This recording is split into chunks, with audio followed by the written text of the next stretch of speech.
Welcome to the MSP Owner Podcast, the podcast where we delve into the journeys of successful managed service providers, uncovering their challenges, victories, insights to help you build, scale, and exit your MSP. Today, I'm talking with Art Powell. He's the founder and CEO of Trinsic Technologies. At Trinsic Technologies, he's told me he's got 30 employees and they do approximately $3 million of annual revenue. And this is the third companies he's owned. So I'm really excited to dive into his past and how he got here. So excited to dive in. Welcome, Art. Yeah. Yes. Thank you for having me. Cool. So why don't you just give us a quick overview of Trinsic and we'll jump back to your past. Sure. Trinsic is, again, like you said, it's around 30 employees. We live in 4 buckets. We do consulting. We do the traditional, which is more of our sales tool, but we also do some highly specialized consulting. And then our second is we're the traditional MSP services, everything from, anything that pretty much has MRR tied to it, including desktop as a service, 24/7 help desk support, et cetera, email hosting, whatever. Then the third one that we deal with is cloud. And when I say cloud, I mean, as in we built our own cloud.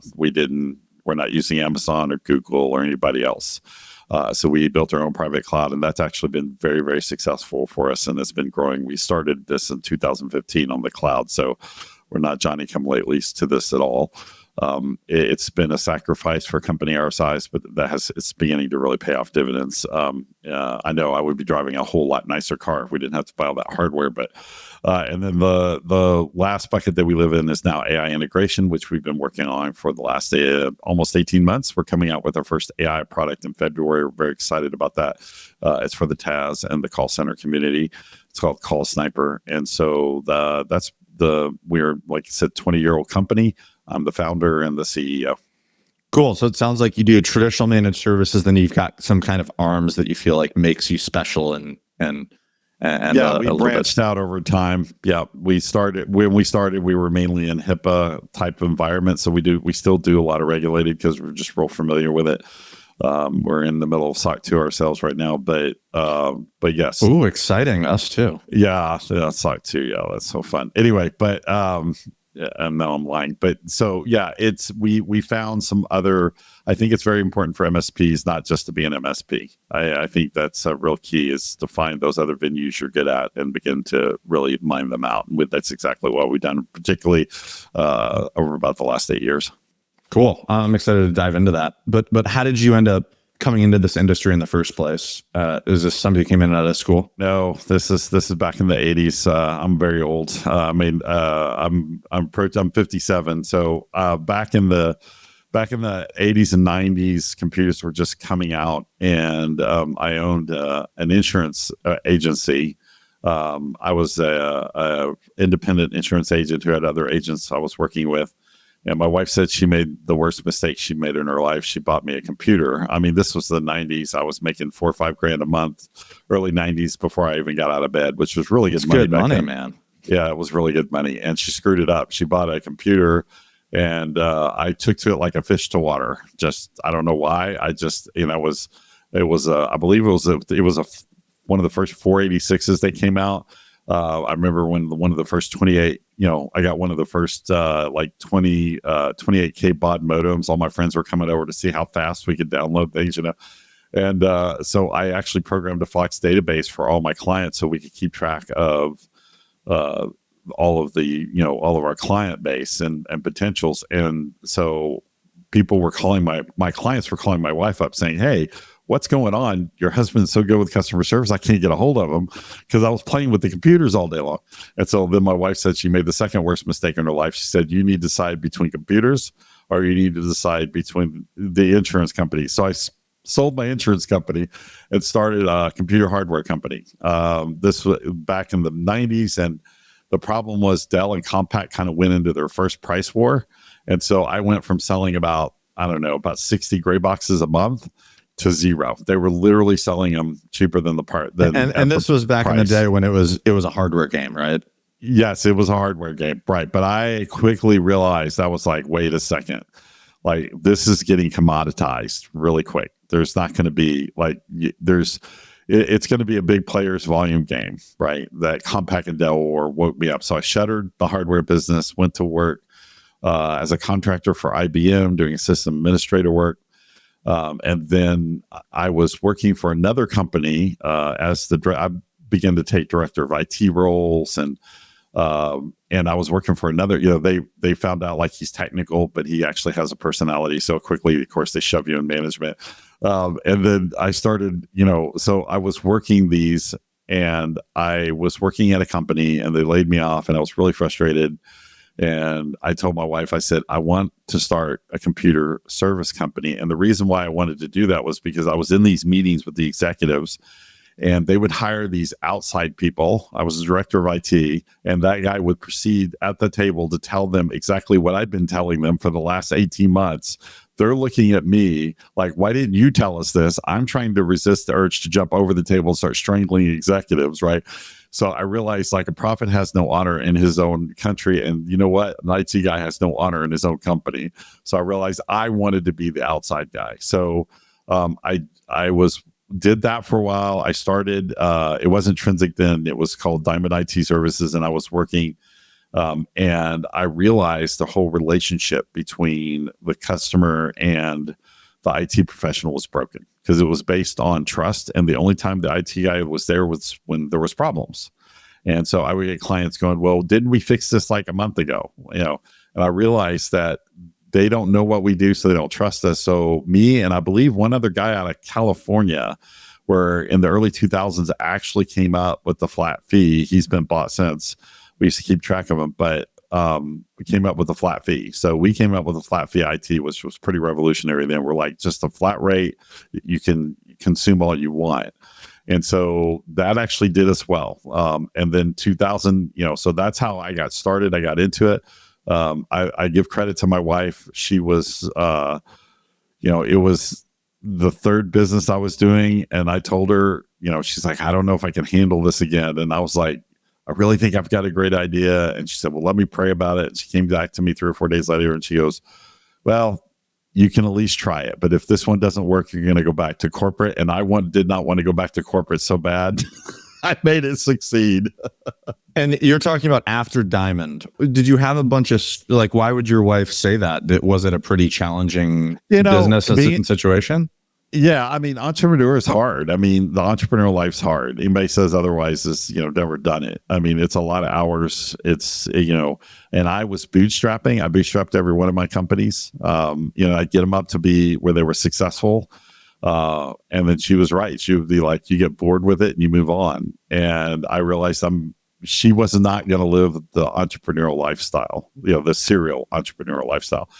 And I realized that, my marriage is the most important thing to me. People ask me, what am I the most proud of? I'm like, I've been married to, 33 years to the same woman, and she still wants to be around me. So that's that's a win. Yes. And, when you're old and they still want to be around you, that's a good thing. And so I decided that my marriage is more important, and I needed to find one thing and stick with it. But I wanted something that, to keep my attention, and Trinsic has done that very well. It's allowed me to, as we've expanded into other areas and so forth. And so I do love the business. I do love being an MSP. It's a challenge all the time. So you transitioned from Diamond to was Trinsic next after Diamond? Yeah, that's when I incorporated and brought partners in to help me. I looked down one day and I realized that, I had $55,000 of outstanding invoices out there that weren't paid. And I was just like, there are parts of this business that I'm way over my head in. And so I went out. What parts were that? What did you feel like you were inadequate at in the business? I always say as an entrepreneur, your job is to hire people who do things better that you don't do well or can do better than you, and then fire yourself. And so handling the financials was really my big challenge. I'm just not that you don't want me handling the financials, right? And it was asking people for money and, setting up contracts and things like that. So I went out and got a really good CFO and a CEO at that time. He had a lot more experience than I did. And they really helped me to stabilize and grow the business. And so I'm very fortunate to have good partners who are still very active in the company to this day. How big were you when you hired a CEO? How big was your company? Yeah, it was not big. I mean, he was really more the CEO / kind of type sales. I would help him with sales. But we were pretty small. I think we had about 4 employees at that time, but we were growing rapidly, and I just knew that I needed people who had experience. They both had run businesses before, sold them, had done very well with them and sold them. And so they had that experience to help me grow it. Hi, I'm Ben Tigelaar, the host of MSP Owner Podcast and the CEO of DataTel, an IT managed service provider with 35 employees. The mission of this podcast is simple: to have authentic conversations with IT owners about their journey, how it started, the challenges they faced, and where they're going next. Every episode, I personally walk away with a new actionable item to strengthen my own business. But a quick word about my company, DataTel. We are actively acquiring MSPs who align with our service and culture. So if your company is generating between $1 and $10 million of revenue, I want to talk to you. But wait, you're probably thinking, why me and why DataTel? First is, I get you. I understand the challenges MSP owners face, being one myself, feeling overworked, overwhelmed, constantly being on call, struggling to bring in new business. I have the solutions and people in place to address these pain points. Second is culture. We run our business on EOS, Entrepreneurial Operating System, which has been transformative for our employees and clients alike. I believe that building a great company comes down to finding and retaining great people who are in the right seats. Everything else is noise. If any of this resonates, it probably means we're a fit and we should be having a conversation. Until then, let's get back to the show. What was your pitch to them if they've bought and sold businesses before? Why work with you versus doing something on their own? Yeah, that's a great question. It was the pitch. I think they bought into me a bit. I am a visionary. I get people to drink the Kool-Aid. That is one of the things that I've done very well, is get people to both customers and employees to jump on the Trinsic bandwagon. I think it was the fact that we were going to do the flat fee, but very customer service oriented, which we are still to this day. I've been told by 2 separate employees from 2 separate business occasions who've come up to me and just said, "Oh, you're the CEO of Trinsic. Y'all handle our IT." And, if I'm being honest, I'm like, I hope this goes well, right? And both of them said, "Yeah, you're the Chick-fil-A of IT." And of course, I had to say my pleasure, right? But it's that high level of customer service that we bring. And that is something that we've stuck with throughout our 20 years. We tell every employee that comes in that you're not in the technology business, you're in the customer service business, and that's done extremely well. Now, we have to still execute on the IT side, and we do that well, but it's that it is that differentiator is our high level of service, that we have employees who are completely dedicated to the people side, some which are very non-technical, and that has, I think, made a big difference with Trinsic. So have you run into situations or clients where maybe that mindset has kind of bit you, or has it always been something that kind of solves itself on its own? I'm thinking like a client who wants to do things that aren't in their best interest, but you are the professional. But where's the line there? Yeah, and that's always the struggle, right? We're here to advise and consent. And as one of our partners says, it's never no, it's how much money. But what we do, one of the things we've worked on is over the years is we're very relationship oriented. So we realized we needed to approach the sales cycle in a relationship oriented form. And with the Trinsic Insider Experience, which is what we call our consultation, the tie for short, because of course we're geeks. We had to tie it to Star Wars, but pun intended. But the whole thing is that we come in consulting first, and that enables us and the client to see if we're going to be a good fit. That also means we're dealing with the executives as opposed to just dealing with a single point of contact.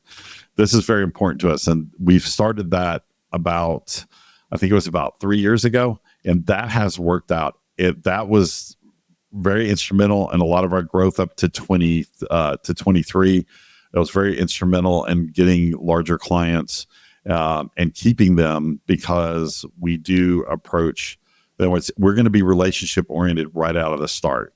So if you want transactional, we're going to figure that out real quick and we're going to walk away. That's not who we are, because that high level of customer service only really works well when you're trying to do things from a relationship standpoint, as opposed to just, break and fix. Can you give me an example of like, hey, how does this process look different? Does it just look like an assessment and you've kind of no, it's not like, just that's it. Give me an example of a specific client and walk me through from, hey, you're having a first conversation to they're getting onboarded. What does that look like? Yeah. So when a client says they're interested in handling our services, or taking on our services, the first question usually out of their mouth is, how much money is this going to cost? And we're like, whoa. Like, wait, that's like second date material, and we don't even know if we're dating yet, right? And we say it much nicer than that. But so what we do is we say, look, you're going to pay for an assessment, and it's not just an assessment. This is both strategic and it's tactical. We're going to talk to the CEO. We're going to talk to the executives. Where are you headed strategically as a company? How much do you want to grow? Where do you want to be in 5 years? And then the other thing we do is then we also we interview key employees and managers. How's the technology working for you? How's it not working for you? And then we also review the technology stack. So this is a complete overview. This isn't just you have some security problems. And then we actually give them an A through an F. We just say, hey, and we say, look, don't forget if you get an F, this is just telling you this is something you really need to look at. And then they get this. It's typically about 35 to 50 pages report, because it includes all the evidence that we have, everything, very comprehensive. We kind of hint at which directions we would go. Sometimes we do make outright recommendations. This is like, you have to get rid of this and go this way. That's rare. Most of the time we're just like, there's probably, these are a couple of paths we would probably take if you take us on. That would depend too on how much more as we continue to peel the onion back. And then we hand them the report. Now, if they don't go with us or we turn them down, which both cases have happened, then they have, the next MSP they go to, we've done 80% of the work for them. They don't have to, like redo this whole rediscovery process. They can literally hand them the report and say, here it is. So I would say about a little over 90% of them do go with us. So most of them we do capture, but there's times when either both sides or one side can see it's not going to be a good fit. And then we give them the report and we move on. There's, no love lost there, and it's not expensive, and they've got something of value. And how do you end up pricing out that assessment, that initial consulting piece? We typically are going to price it right around what we think is going to be their first month's MRR.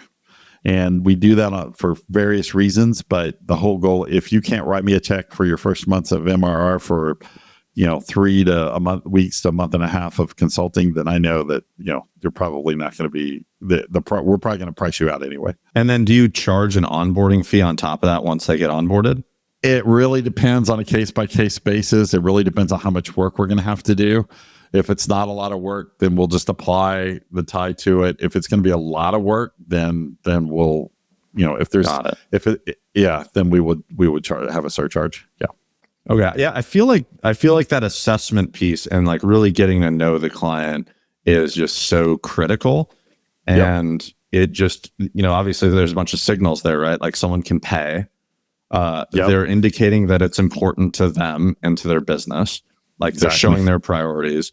And then also you're showcasing your value and how you work and what your expectations are and what a working relationship are going to look like. Because nightmare is signing up a 3-year client and the client sucks for us. And so, it cuts both ways, client and business. Yeah. It has to be a dating process, right? Life is short. And one of the things to get out of, if you want to get to 3 million and, if you go from going to 1 to 3 is tough. Going to 3 to 5 is even worse. That's what we're in the middle of. But going to 1 to 3 is tough for a service industry, because one of the things you have to learn is that not all revenue is good revenue. We've lost a lot of old clients because they just don't fit the model anymore. Now, we still have a lot of our old clients, including, I'm very happy to say, one of the first ones I signed on the first year, they are still with us. I think that's an accomplishment. But you're going to lose some of your older clients because they no longer fit the model. And so many companies are scared to do that. But you'll never grow if you don't. You need to find the niche that you're comfortable with and the model. And then you need to like that you and the client need to fit that model. So like we've turned away a 200 employee company. We're just like, this is not going to work. They were shocked. I'm like, they really thought we would take the revenue no matter what. We're like, we can't get you to meet for anything. We know how this is going to happen. We didn't say that. We said it very nicely, but it's like, look, what's going to happen is we're going to come in here, nothing's going to get done, and then you're going to roll us under the bus for it. But it's, basically it's your ineffectiveness and the inability to get anything done is the problem, not ours. So yeah, this is a great way for both. And we've had other ones say, look, we just don't think this is going to be a good fit. And we respect it. We're like, that's great. This is the whole purpose of this consultation. And yet you still get some great information. And they were still very happy with the report. They just didn't think they didn't think we'd be a good fit for them. And we're like, this is exactly what this was for. Nobody wastes their time this way. That's great. Do you feel like those constraints are think of all the clients that you've kind of walked over or precluded out over the past, and you could be a $10 million revenue company, right? And if you're, do you ever wonder about that? Like part of me wonders that as well. Like having these high constraints means you have a big, you have a great existing base, but what are you giving up, and what opportunities are you giving up by saying no so often? Yeah, well, it's not quite as often as that. I mean, it's like 1 out of 10, right? Okay, so 90% still come on board, right? You're right, though. I mean, there's a lot of revenue we've left behind on the table. There's no doubt. I do think that it is better to have the acquisition cost for an MSP to get a client is so expensive. And then on top of that, you have to get them in shape and you have to get them into your system. Yeah, you're not making money until your second or third year, right? Yeah, exactly. Exactly. Unless you figured out how to operationally get people onboarded in a way that I haven't seen.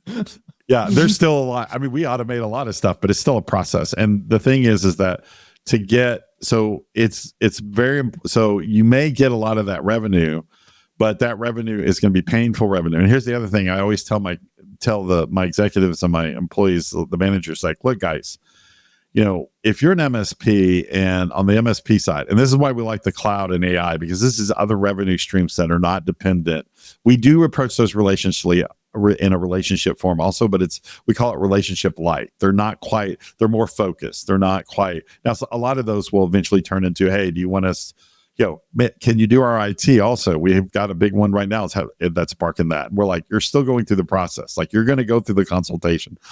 But the whole thing is that when you're an MSP, and let's say you have a $10,000 a month client, what people forget, like if they're costing you $15,000 a month, okay, to service, that $5,000 a month you're losing is not being covered by another $5,000 a month client. That's $5,000 of profit you're losing. So that's going to take probably 4 or 5 $5,000 clients to cover that $5,000 you're losing. And this is why it's even at a size of a company we have a pretty good bead on profitability on clients. We can go back, look at the number of hours spent on ticket, even administrative costs, all this stuff. So we know which clients are profitable and which ones aren't. When we did, we're trying to do it where it's more live feed, but anytime we get suspicions, we have the data to go back and pull it up. And this is so important. I tell people all the time, you can't be losing money when you've got 20% margins, 25% if you're doing well in the service industry. You cannot be losing money on a client, because the moment that starts happening, you're bleeding out so much profit from so many other clients. So to avoid, I think the consultation avoids a lot of that. It gets us good clients that are going to be profitable right out of the gate, which is as soon as possible, which is very important. I think that's so important. Profitability is king again. All of a sudden, we've always treated it that way. We've always been profitable. We always have at least 3-4 months or more of payroll in the bank, and it keeps us from making bad decisions. You built a great business over time, right? Mm-hmm. But also, I'm also asking myself, why isn't Art doing $25 million of revenue instead of $3 million of revenue? No, it's a great question. Like, I has the business grown as fast as I would have liked it? No. Some of the things that some of it is from me. I'm beginning to be a better CEO. better and better. I took over the CEO reign in about 2017. From 2017 to 2022, we grew about 700%. It was crazy. We were doing nothing, and then all of a sudden we were at 3 million by the end of 22. In fact, the last year we grew like 39%. It was a lot of growth. And so 22 and 23 and 24 were a challenge. We were still cleaning up from some of the older model clients who were still under the older model, that getting them to convert or go away. And then on top of that, the economy it stalled out. Some people say it was an actual recession. Some people say it wasn't. There's no doubt it stalled out. Like it just flatlined for the SMB market anyway. Which is where we're at. Some of our larger clients have been hit recently too. They either got bought or went out of business. That seems to be stabilizing, so that's good. But you know what? At the end of the day, I go to bed every night and I sleep like a baby. Clear conscience. That's what's more important. That's what's way more important to me. It's not all about the top line. It's about the quality behind it. And we have our employees love working for Trinsic. We've done surveys. In fact, the last HR survey we did, we're overdue to do another one, but it was about 2 years ago. And the HR person there was shocked because in culture, we got 5 out of 5. 5 indicators, we got 5 stars out of every indicator. And she said she'd been doing that for over 15 years, HR and surveys, and she had never seen that on any size company. So we have a great culture. We have a great company to work for. Yeah, we do want to grow it. We have some ambitious revenue goals with the AI. We really want to be within the next 2 years, be over 5 million by 26. And then we really want to launch from there. My goal is by the time I'm 65, so I'm 57. So we're talking, 8 years from now, that we're somewhere around $50 to $75 million a year company. So we have a lot of growth to do to get there. But at the same time, if we fail and we hit 30 million, I'll live with it. So I think you'll survive, right? You'll still sleep well. I'll still sleep well. You mentioned you got into walk me through your theology and faith path. I'm really interested how that. Tell me about that.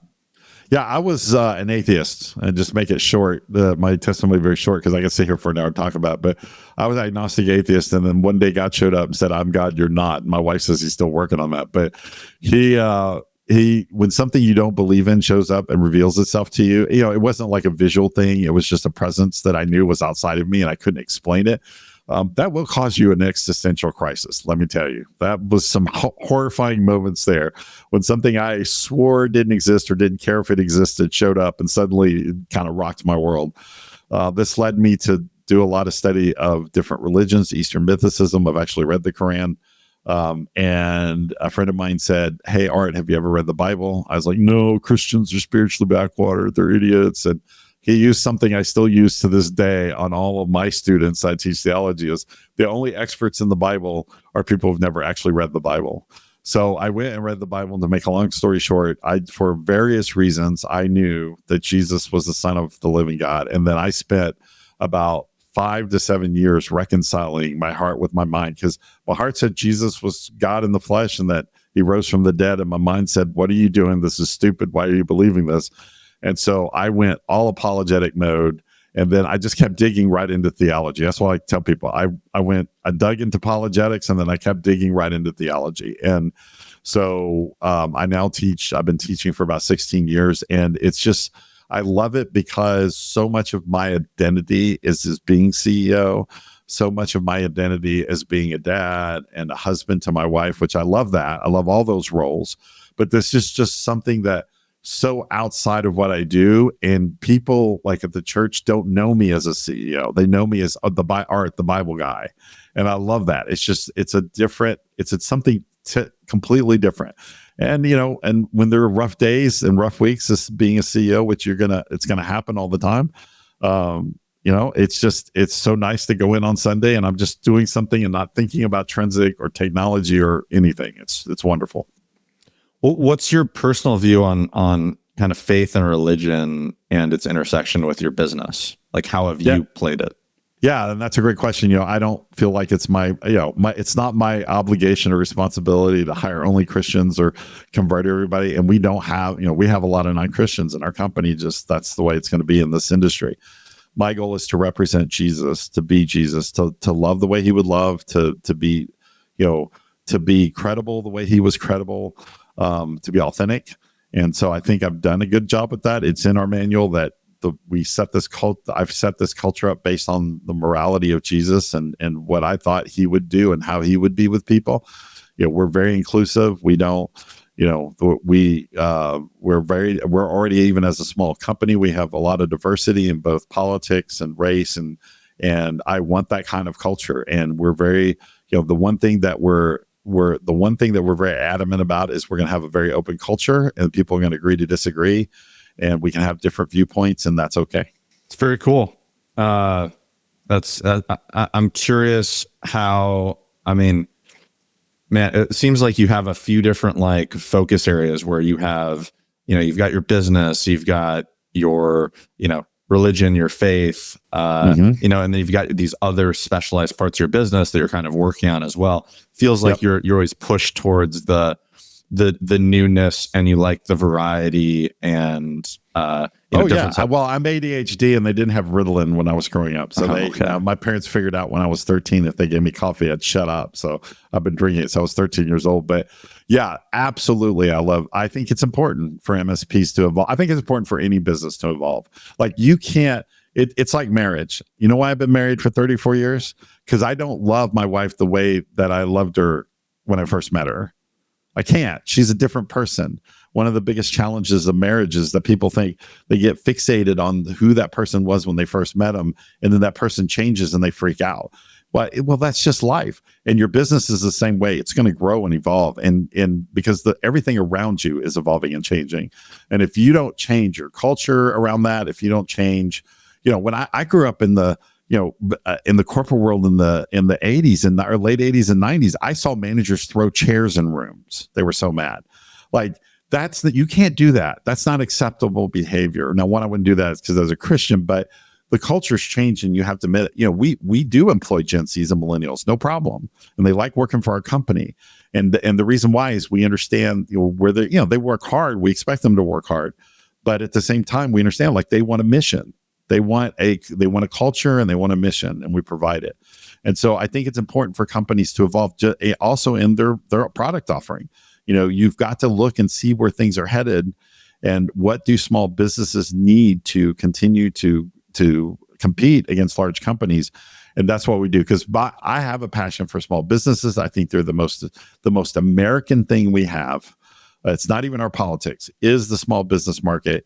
I think, still over 50% of people work in companies less than 50 employees. I mean, this is what makes America great, in my opinion, is that the fact that, like, a high school graduate like me can start a company, and a multi-million-dollar company from scratch. Like, it is very difficult to do that, if almost impossible in any other Western country.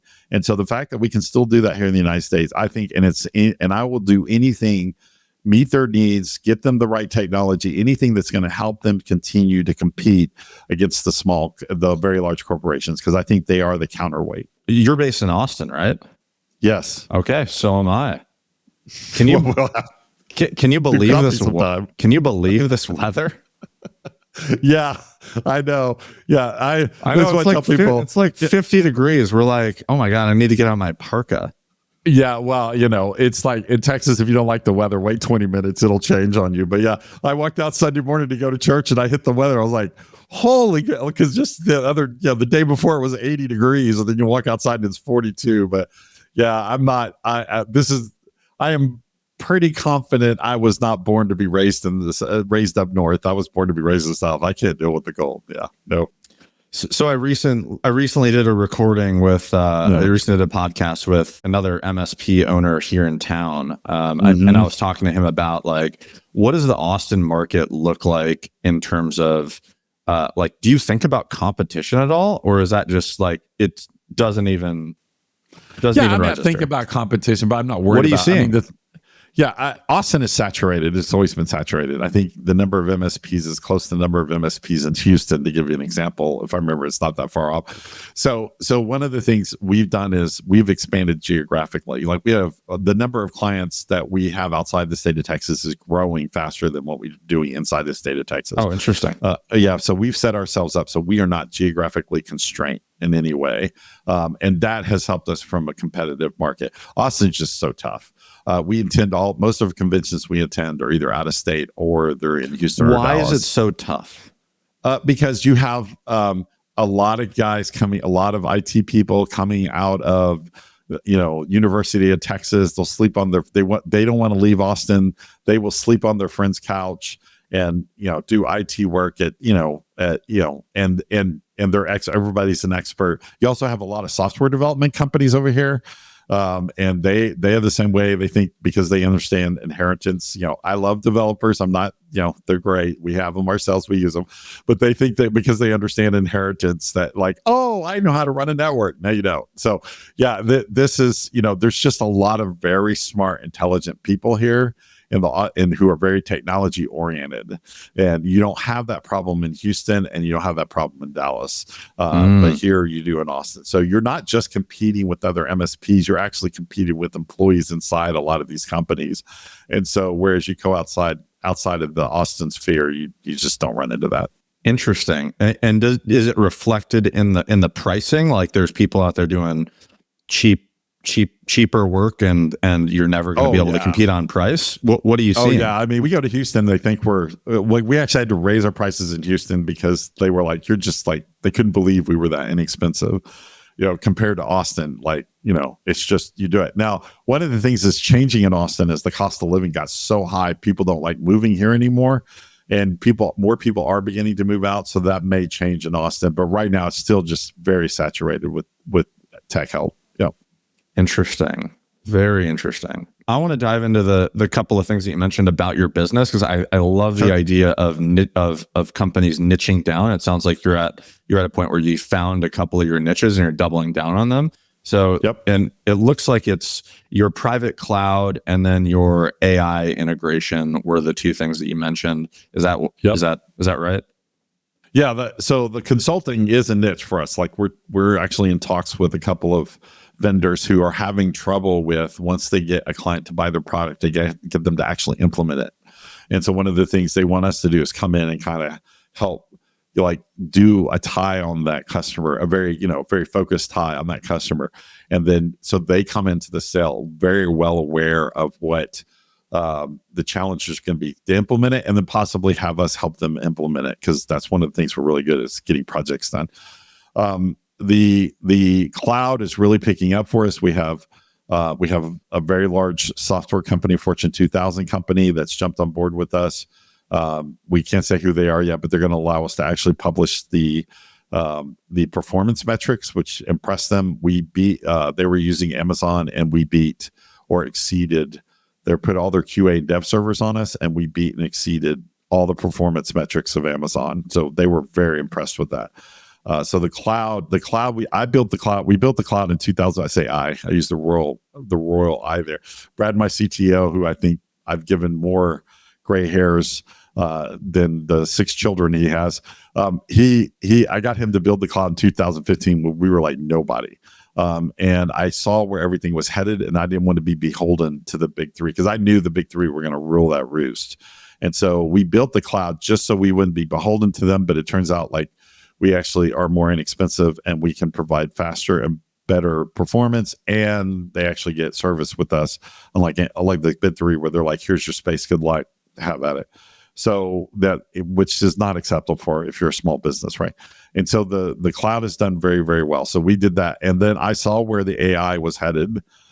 We've actually been playing with AI before ChatGPT 3.5. We just didn't see that it had any market value when ChatGPT 3.5 came out, and I saw it as like, okay, it's on like Shaka Khan. They got there a lot faster than, that was an old 80s, 90s reference, and probably most of your audience will not even understand what that was. It went over my head. I don't. It's okay. So, and then this is what happens when you get old. You start saying things that young people like, well, what did he say? Anyway, So the whole thing is, I knew AI was going to hit the market at that point. And then it was like, how is it going to affect things? How is the AI going to it? So I knew just like the cloud in 2015, I knew we had to jump on this bandwagon. And we're really using the AI product that we're developing to really showcase our philosophy with AI, which is a lot different than, we're not sending ours up to ChatGPT. We are using open source AI to do very specific things on dedicated servers and with dedicated isolated sessions against the GPU. And that meets all FINRA and HIPAA, because ChatGPT won't give you a BA in HIPAA, and it's been forbidden by FINRA and the SEC. So we think we have a very unique product here. And, most companies are worried about, like, where's my data going up into this AI?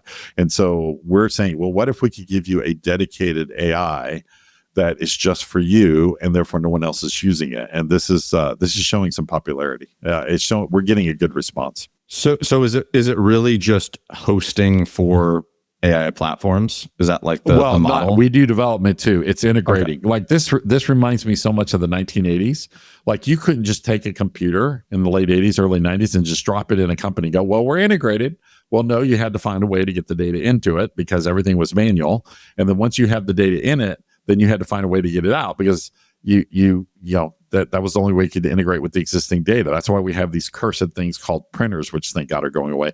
But so this is like the 1980s. You can just have your people use ChatGPT, and I use it every day. I love ChatGPT. I love Claude 3. I use them both.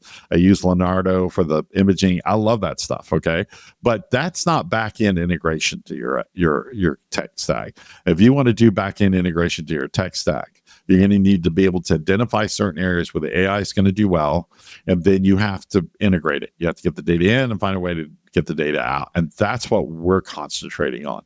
And we're doing that with open source. And so the product is called AI Sniper, or what was the... Well, the actual AI product we're coming out is called Call Sniper. It gives a way for the problem. We identified a problem with the telephone answering services in the call centers. Like, they're supposed to be monitoring about like anywhere from 2 to 5% of their calls that come in. Well, our smallest call center is doing like 3,500, or our TAS is doing like 3,500 calls a day. Like, can you imagine trying to like monitor or listen to like 3% of those calls? I mean, even if you could find people who do it all day long, they'd be jumping off a bridge after a month, right? And so what we did was we said, this is actually a great place for AI. And so this AI correctly identifies the calls that they need to look at. It has a system, and they can help us determine how they want their calls weighted. But that way, the calls that are probably problematic will pop up in a list, and they can go look right at it. So it dictates, it prioritizes, it looks at the call and sees if there's problems, and then that way the Q&A can be concentrating on looking at bad calls, not trying to find them. Are you going to integrate with certain UCaaS or CCaaS solutions, or are you planning to offer your own standalone solution? Both. We're gonna be very flexible with it. We've always been flexible with anything we do. We don't think it's our position to tell the customer what they should do. So we're going to offer both. We're going to have we have an independent platform they can use, which is ours. That's the actual product. Or we're keeping it open on the back end, so that if they want to bring in, and let's say they already have one themselves, or they're using another call center product and they want to integrate it, then we'll be glad to do so. What technology are you using on the back end? Because I assume you're not. It's open source, and that's all I want to say. We're not gonna kind of tip our hand out there. There's a lot of good open source. Open source is going to win this battle. This reminds me so much of the Apache wars and the IIS wars. People were like, when Apache came out, people were like, no one's going to use open source to host their web server. Because this is when the web first came out. It was very important what was going to host it. And I was like, no, IIS is going to get its butt kicked, because we're talking about 5,000 developers or 10,000 developers versus millions. And there's constraint here also. The reason why open source AI is advancing so quickly is they don't have the same resources. So they have to learn to do things with smaller resources. And the perfect example is back in the day when they used to play video games on analog modems. People don't realize this.